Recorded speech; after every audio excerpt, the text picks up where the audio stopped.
What makes a good survival knife? Actually, what makes the perfect survival knife? A topic we talk about so many times, yet we do it yet again because it's fascinating and there's always something to be learned, something new to take into consideration. Folks, as always, if you want to learn more about preparedness and survival, not only do you have the channel with a ton of information, I always recommend for this sort of thing my books, Street Survival Skills, as well as Surviving the Economic Collapse, which you will have in the links there below. I will also leave the links there below for some of the knives, certainly for my knife, the one I designed for Aitor, which is that one over there.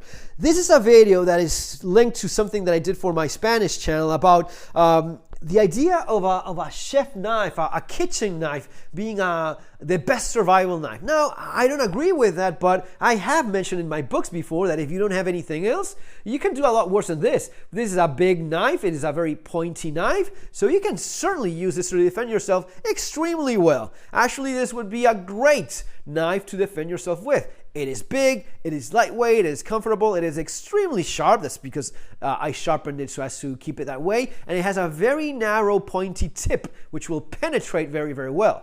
Yes, this can be a fearsome weapon, but is this the best survival knife? Well, no. If you ask anyone involved in bushcrafting, they will go, no, you need a bushcraft knife, like a Scandi grind knife. That is because of the tradition of bushcrafting and wilderness survival, and especially in the bushcraft world, the idea of carving and carving wood. So as to work wood, the Scandi grind, which is this kind of grind, is the best one you can have. It is the one that not only gives you a keen edge, but also enough metal behind the apex so as to not have that collapse when cutting into hard wood. Now, something like this, like a kitchen knife, which has this blade profile, this will cut very well, but it may be just a little bit too thin. Certainly too thin when it comes to some of the more chopping, aggressive use of a knife that you can go for. Very good when it comes to maximum blade sharpness. This is extremely sharp. It's like a freaking razor, but it is a tad too thin. A survival knife, something like mine, and it's not anything exclusive. You have a bunch of knives or hunting knives. This is another survival knife from Aitor as well. Very famous, one of the most copied and cloned blade profiles. This is the Aitor, the white bear. There's also the black bear. Other brands as well. Muela makes beautiful blades. Check this thing out. But these are going to be thicker blades. Why? Because a thicker blade means it's stronger for other things. It's not just about cutting. Now, this is a chef knife. This is designed so as to cut vegetable and fruits and meat. Okay, now there is an author that I have a lot of respect for. He passed not that long ago, Rudeberg and Neckberg. I hope I got the name right. The Manual del Aventurero. It was translated to Spanish, not English for whatever reason. So you only find this book in German and in Spanish. Beautiful book, very original, super creative. The guy just writes like, I don't know. He talked about his adventures, right? So there is the typical survival content in making traps and whatnot, right? All of these things, improvising stuff. But then he talks about, in the knife section, he talks about him buying a butcher's knife. That was back in the 1980s. He would just go and buy a big butcher knife. The butcher knife is a little bit different from your chef knife because it's designed for cutting meat, but also coming into contact with a little bit of bone here and there. So it's going to be a little bit thicker and a little bit more, stronger so as to take that beating against bone, right? Maybe a little bit more closer to a practical industrial hunting knife, all right?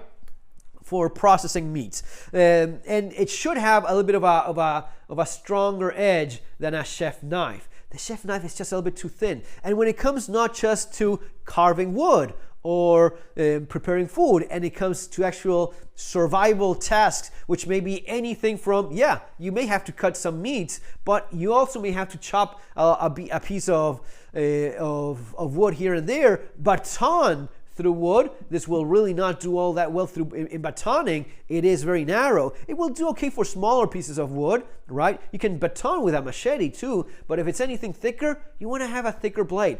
But when it comes to preparedness, survival, the knife not only needs to cut, it needs to pry, it needs to hammer, it needs to be a crowbar. You need to use your knife to bust open a wooden door, bend metal, bend the frame, the aluminum frame of a door because you were caught trapped in an earthquake. You need to find a way of evacuating during a flood, and you're trapped in an upper floor, which are all things that have happened.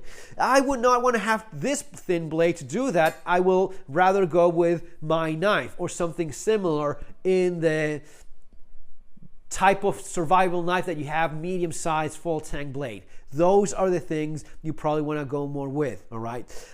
So it is fascinating, and it's always this thing of finding the perfect one. The perfect survival knife, it's going to be something like that. It's going to be one of these designs, something like what I designed myself, but there's a bunch of other manufacturers that pretty much do the same thing of a full tang, medium-sized, medium-length blade, a little bit more on the thicker side of things, for these reasons that I'm explaining, right? So it's going to be a 7/8 inch blade, right? Full tang blade, hopefully of a good steel, hopefully with a good heat treatment, whenever possible. Ideal.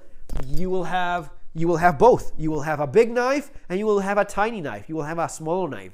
With that combination, you can do pretty much all of the works and jobs you may end up having to do, right? When it comes to survival and emergency situations like so, a thick, solid full tang blade is probably where you want to lean more towards.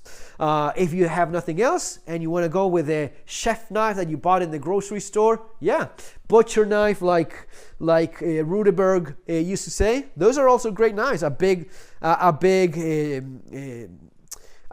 butcher knife, a big meat processing knife will not be all that different from a short machete if you think about it that way. It's probably going to be a little bit thicker too.